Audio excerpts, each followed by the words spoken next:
Dear student, I hope आप अच्छे ही होंगे। तो आज का हमारा सबसे महत्वपूर्ण निबंध का टॉपिक है जो हर साल बोर्ड एग्जाम में आता ही आता है।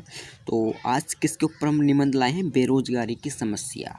यानी कि हमारे पूरे भारत में बेरोजगारी की समस्या इस प्रकार डेली बढ़ती जा रही है कि बहुत ज़्यादा बेरोजगारी बढ़ती जा रही है और कोरोना से बहुत ज़्यादा अधिक मात्रा में बेरोजगार लोग हो चुके हैं। ठीक है, तो यह सन देख सकते हैं आप, 16 में आया था और 15, 17, 19, 20, यानी कि यह बेरोजगारी की समस्या हर सन में आता है और 2021 में भी इसके आने के चांसेस हैं बोर्ड एग्ज़ाम में। ठीक है, क्योंकि कोरोना आ चुका है हमारे भारत में और बेरोजगारी की समस्या बहुत ज़्यादा हो चुकी है। इसलिए आपको यह 100% याद करना है और बहुत ही आसान है याद करना। ठीक है, तो पहला प्रस्तावना आपको लिखना है इस तरह। ठीक है, आपको पहले ऊपर डाल देना प्रस्तावना, और सेकंड हेडिंग हमारी बेरोजगारी के कारण, और थर्ड है हमारी बेरोजगारी की समस्या का सावधान, और चौथा है हमारा उपसंहार। ठीक है, तो यह 4 पॉइंट है और 4 पॉइंट ही लिखकर आने हैं बोर्ड एग्जाम में। ठीक है, आपको तो पहला पॉइंट है हमारा प्रस्तावना। पहले इसकी प्रस्तावना मैं आपको बता देता हूँ आपको कैसे लिखना है। ठीक है, आपको रटना बिल्कुल भी नहीं है बोर्ड एग्जाम में। ठीक है, देखो पहले क्या करना है, आपको पहले 2-4 लाइन लिख लेनी है जो आपकी यानी क्वेश्चन बैंक में है या फिर बुक में है। ठीक है, उसके बाद मैं आपको बताता हूँ, बिल्कुल ही सिंपल है, बहुत ही आसानी से याद हो जाएगा। ठीक है, कभी भी आप भूलने के नहीं हो। तो पहले डालना ब्लैक पेन से प्रस्तावना, उसके बाद स्टार्ट करना आपको। कहावत है कि बेकार आदमी का दिमाग शैतान का घर होता है। यानी कि पहली कहावत है, बड़े बूढ़े कहते थे कि जो बेकार आदमी है उसका दिमाग एक शैतान का घर होता है। ठीक है, क्योंकि अब आगे देख लेते हैं। इसका तात्पर्य यह है कि यदि किसी के पास कोई उपयोगी काम नहीं है, ठीक है, इसका तात्पर्य क्या है, यदि किसी के पास अपने लिए या करने के लिए उपयोगी काम नहीं है तो वह खाली बैठे बैठे अनेक तरह की समाज विरोधी बातें सोचता रहता है। यानी कि जो ठाले आदमी हैं, जो बिल्कुल पढ़ते लिखते नहीं हैं, वो क्या काम करते हैं कि अपने घर ही बैठकर दिमाग लगाते रहते हैं कि किस तरह हम गलत तरीके से पैसा कमा लें और आगे बढ़ जाएं। ठीक है, अपनी बेरोजगारी को ख़त्म कर लें। ठीक है, तो इस कारण बेरोजगारी की समस्या के कारण हमारे देश में आधे से ज़्यादा व्यक्ति यानी कि इस कारण बेरोजगारी की समस्या के कारण जो हमारे देश में लगभग आधे व्यक्ति बेकार ही बैठे हैं। ठीक है, जो हमारे देश में आधे व्यक्ति बिल्कुल ही बेकार बैठे हैं इसी कारण, बेरोजगारी की समस्या के कारण। ठीक है, फिर सोचते रहते हैं कि हमें किस तरह गलत तरीके से पैसा कमा लें। ठीक है, इस प्रकार वो सोचते रहते हैं। इसी कारण उन्हीं व्यक्तियों में से 30% लोग ऐसे हो जाते हैं कि वह तोड़फोड़, हत्या आदि, लूटपाट आदि काम करना स्टार्ट कर देते हैं, यानी कार्य करना चालू कर देते हैं या फिर स्टार्ट कर देते हैं। ठीक है, तो लगभग कितने परसेंट, 30% लोग ऐसे हैं जो बेरोजगारी के कारण अपना जो काम है वो उल्टा सीधा, यानी कि लूटपाट करना, चोरी करनी, डकैता डालना, कुछ भी करना। ठीक है, तो वह इस काम को करना स्टार्ट कर देते हैं बेरोजगारी के कारण, क्योंकि उनके पास कोई काम नहीं है। ठीक है, ना कभी सुरक्षा की भावना रहेगी, ना कभी अमन चैन की भावना रहेगी। यानी कि इसी प्रकार यदि हमारे देश में ये सब होता रहा तो ना तो कभी सुरक्षा की भावना रहेगी और ना अमन चैन की भावना कभी भी नहीं रहेगी। ठीक है, क्योंकि बेरोजगारी की समस्या हमारे देश में बहुत ज़्यादा हो चुकी है। इस कारण जो हमारा देश है वो यानी कि चैन से तो नहीं कर रह पाएगा और जो सुरक्षा है उससे भी नहीं रह पाएगा। ठीक है, तो हमें बेरोजगारी के ऊपर डिटेल में पूरा अच्छे से लिखना है। ठीक है, बोर्ड एग्ज़ाम में। और उसके बाद आता है हमारा जो सेकंड हेडिंग है, बेरोजगारी के कारण। अब हम पढ़ेंगे बेरोजगारी के कारण। तो अब हमारा दूसरा पॉइंट है बेरोजगारी के कारण।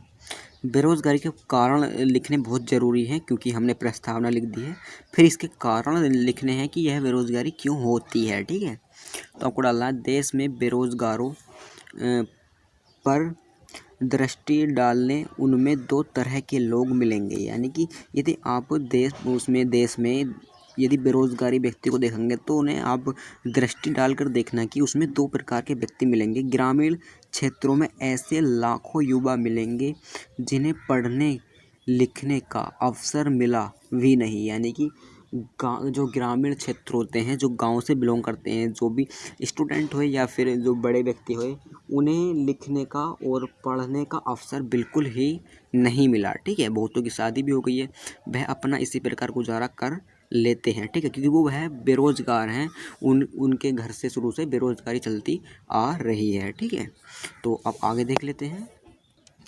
उनके लिए न घर में कोई काम है न घर के बाहर, यदि वे बाहर जाते भी हैं तो थोड़े समय में इधर उधर का चक्कर लगाकर लौट आते हैं। ठीक है, जो बेरोजगार व्यक्ति हैं ना तो उनके घर काम है, क्योंकि बेरोजगार ही इतनी ज़्यादा है कि वह अपने घर कुछ काम तो कर ही नहीं सकते। ठीक है, और नहीं वह वो बाहर काम कर सकते, ना ज़्यादा हार्ड काम कर सकते, इसलिए बेरोजगारी दिन पर ही दिन बढ़ती जा रही है। ठीक है, अब आगे देख लेते हैं।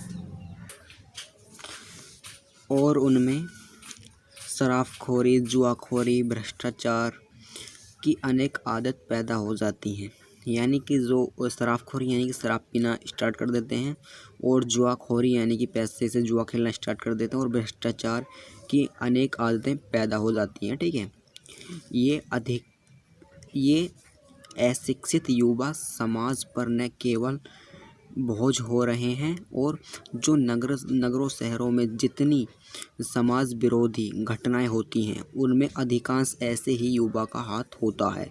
यानी कि जो नगर हुए, शहर हुए और गांव हुए, ठीक है, उनमें जो भी घटना होती है वह किसका काम होता है? शराबखोरी, जुआखोरी और भ्रष्टाचार। यानी कि जो इस काम में पड़ जाता है और वह क्या हो जाता है? बेरोजगार हो जाता है, तो उसे आगे कमाने के लिए, अपने बच्चों का पेट पालने के लिए उल्टे सीधे काम करना स्टार्ट कर देता है, चोरी डकैती करना स्टार्ट कर देता है। ठीक है, इसी प्रकार के लोग होते हैं शराबखोरी और जुआखोरी। ठीक है, इन्हें आप याद रखना 100%। ठीक है, इसी प्रकार आपको लिख के आना है। अब आगे देखते हैं। इसी कारण हमारे देश में अधिक मात्रा में बेरोजगारी बढ़ती जाती है। ठीक है, इसी कारण क्या होता है? हमारे देश में अधिक मात्रा में बेरोजगारी बढ़ती जाती है। ठीक है, जो शराफी आदमी होते हैं, जुआखोर होते हैं, ये अपना पूरा ही सब कुछ बर्बाद कर देते हैं। बर्बाद करने के बाद यह एक बेरोजगार बन जाते हैं, उसके बाद यह उल्टा सीधा काम करना स्टार्ट कर देते हैं। ठीक है, अब आगे देखते हैं। तो हमारा बेरोजगारी का कारण कंप्लीट हो चुका है। ठीक है, जो बेरोजगारी का भी मैंने आपको कारण दिखाया है वह हमारा कंप्लीट हो चुका है। ठीक है, अब आया हमारा तीसरा, बेरोजगारी की समस्या का समाधान। ठीक है, इसे किस प्रकार रोका जा रहा है और रोका जाएगा आगे को भी। ठीक है, तो ऐसा नहीं है कि सरकार का ध्यान देश की बेरोजगारी की समस्या पर नहीं है या नहीं होगा। ठीक है, इस प्रकार भी आप लिख सकते हैं, अपनी लैंग्वेज में आप अच्छे से लिखें। ठीक है, ऐसा नहीं है कि बेरोजगारी की समस्या पर जो सरकार है उसका ध्यान बिल्कुल भी नहीं है। ठीक है, आप ऐसा बिल्कुल भी नहीं सोचें। ठीक है, हर पंचवर्ष योजना में कार्यक्षम युवकों के लिए नए उद्यमी के सृजन की योजना बनती है। यानी कि जब हर बार 5 साल का जो चुनाव होता है वह कोई और लड़ता है, यदि जीत जाता है तो हर बार पहले इसी चीज़ के ऊपर ध्यान दिया जाता है कि बेरोजगारी का समस्या को रोकने के लिए ध्यान दिया जाता है। ठीक है, और बनती आई है, यानी कि योजना बनती आती है हर 5 साल के अंदर बेरोजगारी के ऊपर 100% नई से नई योजना बनती आती हैं, पर इनका असर बढ़ती आबादी के कारण शून्य हो जाता है। ठीक है, पर इनका असर नित्य है, इसे भी लिख सकते हैं आप। ठीक है, बढ़ती आबादी के कारण शून्य हो जाता है। ठीक है, इनका असर पर बढ़ती आबादी के कारण क्या हो जाता है? शून्य हो जाता है। ठीक है, जनसंख्या बढ़ने पे है, उसके कारण कितनी भी योजना लगा दे बेरोजगारी के ऊपर, पर उसका असर बिल्कुल ही जीरो हो जाता है। ठीक है, जैसे कि मैंने अभी आपको बताया कि शराबी और जुआखोर और भ्रष्टाचार व्यक्ति ज़्यादा होने के कारण दिन पे दिन बढ़ते जा रहे हैं, इस कारण इनका क्या हो जाता है? शून्य रिजल्ट बिल्कुल सरकार का हो जाता है। ठीक है, तो ये भी हमारा कंप्लीट हो गया। अब हम चौथा देखते हैं। अब हम उपसार पढ़ लेते हैं। जब हमारा देश अंग्रेजी शासन की दास्ता से मुक्त हुआ था, उस समय उसकी जनसंख्या 40 करोड़ से भी कम थी। वर्तमान में यह बढ़कर वह 1 अरब से ऊपर जा पहुंची है। यानी कि जब हमारा देश आज़ाद हुआ था, जब कितनी थी? 40 करोड़ थी, अब 1 अरब हुई है। इस कारण हमारे देश में बेरोजगारी अधिक मात्रा में बढ़ रही है। ठीक है, अब हम देख लेते हैं आगे।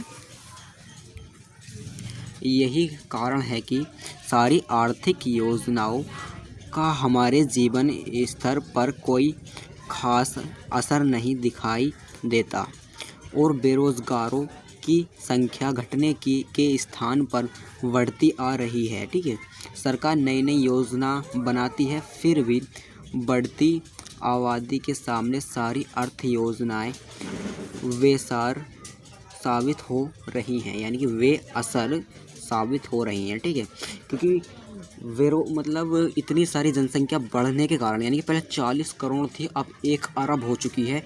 इस कारण यानी कि सरकार नई नई योजना बना रही है पर वह कामयाब नहीं हो रही। ठीक है, बेअसर साबित हो रही हैं। ठीक है, क्या हो रही है? बेअसर साबित हो रही हैं। तो आज का हमारा जो महत्वपूर्ण निबंध था वो कंप्लीट हो चुका है। बेरोजगारी के ऊपर जो निबंध था आपको इसी प्रकार पूरी डिटेल में लिखना है। ठीक है, तो आई होप आपको वीडियो अच्छी लगी हो। वीडियो अच्छी लगी तो चैनल सब्सक्राइब कर देना और बेल आइकन दबा देना ताकि सबसे पहले आपके पास सबसे पहले नोटिफिकेशन पहुंच सके। तो मिलते हैं नेक्स्ट वीडियो में और एक नेक्स्ट टॉपिक के साथ।